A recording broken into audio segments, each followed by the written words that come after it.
સવારમાં good morning. આજે તો જો સવારમાં મારે સાવણો નહોતો ને તો મારા જેલીબેન લઈ આવ્યા અને જો ઘનશ્યામને છે ને બહાર કામે જવાનો ટાઈમ થાય ને એટલે ઈયાંશભાઈને ખબર પડી જાય એટલે એ જવા દે નહીં, કેમ કે એને આટો મારવા જવું હોય અને જેમ ઘનશ્યામ કહે ને એમ બધું કરે। જો પોતે સેવામાં લાગી ગયો છે, કેમ કે કામ ન કરે ને તો લઈ ન જાય એટલે ગમે એમ જેમ કહે ને એમ કરશે, કેમ કે ભાઈને જવાનું જ છે। એટલે જો એ તો બધું કામ કરવા માંડ્યો છે અને એની સાયકલ પડી ગઈ ને તો એને ઘનશ્યામે કીધું ને હરખી મૂકી દે તો મૂકી હતી દીધી। અને આ મારા બંને બહેનું જો હું ગોરમાં પૂંજવા નથી જતી પણ એને બેયને જવું છે તો હું બધું તૈયાર કરી દેતી હતી અને એ ગોરમાં પૂંજવા જતી હતી અને ગોરમાં પૂંજીને વહી આવ્યું તે। અને મારે જો ઈયાંશભાઈની સાયકલ અને એની બાઇક ધોવાની હતી તો એ પણ મસ્ત ધોઈ નાખી મેં। હું મારું મોઢું નહીં ધોતી હોય ને એટલી વાર તો હું ઈયાંશની સાયકલ અને બાઇક ધોતી હશ। અને એની પાસે ચાર સાયકલ છે ને તો એને એની સાયકલ ન હાંકવી હોય પણ એને તો પ્રિયલબેનની સાયકલ હાંકવી હોય। જો પ્રિયલની મોટી સાયકલ પ્રિયલ હાંકતી હતી ને તો એમાં એ બેસી ગયો કે દીદી તું ઉતરી જા ને મારે આ હાંકવીશ। હવે એ થોડી એ સાયકલ હાંકી શકે, તોય પ્રિયલબેને 2-3 આટા મરાવ્યા કે લાવ હું તને ભાઈ બેહાડીને હકાવું એમ, પણ એ પ્રિયલને એમ જ કહેતો હતો તું ઉતરી જા ને હું હકાવું।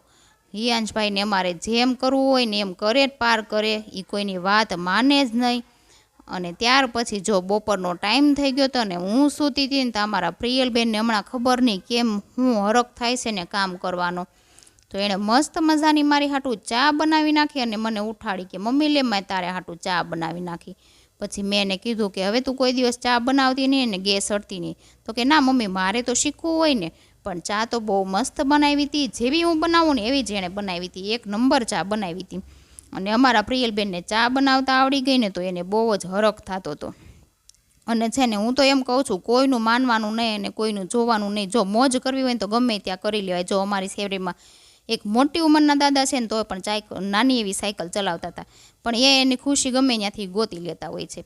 અને અમારા ઈયાંશભાઈને જો હિંચકા ખાવા થા ને તો મને કે મમ્મી મને હિંચકો બનાવી દે, મેં કીધું સારું, અને પાછો તો કહે છે લાઈક કરી દેજો એમ। તો જો હિંચકો તો છે ને એને અમારા ઘરમાં 2-3 છે પણ એને આ હિંચકામાં બહુ જ મજા આવે, તો મેં કીધું સારું હાલો આ હિંચકો હું બનાવી દઉં તને। પછી હિંચકો મેં એને ખોઈ વાળી દીધી ને તો મારે હિંચકા ખાવા હતા હું બેઠી ને તો મને તો બેહવા જ નહોતો દેતો। મેં કીધું હાલ આપણે મા દીકરો બે ખાઈએ, તો કે ના મમ્મી તું ઉતરી જા અને મારે એકલાને હિંચકા ખાવા છે। પછી મને ગમે એમ કરે ઉતારી અને પોતે જાતે હિંચકા ખાવા માંડ્યો। મેં કીધું લાવ હું તને બેહાડું ને હિંચકાવું એમ, મને કે ના મમ્મી તું આઘી વહી જા હું એકલો હિંચકા ખાઈશ। મેં કીધું સારું। જેલીબેન પણ એની પાસે આવ્યા ને તો જેલીને ઊભી નહોતી રહેવા દેતી કે તું આઘી વહી જા, મને એકલાને હિંચકા ખાવા દે। અને એકલો જ જો બધું હાથે કામ માંડ્યો કરવા પોતાનું। ત્યાર પછી પ્રિયલબેનની ફરમાઈશ હતી કે મમ્મી હમણાં થેપલા નથી બનાવ્યા તો તું થેપલા બનાવી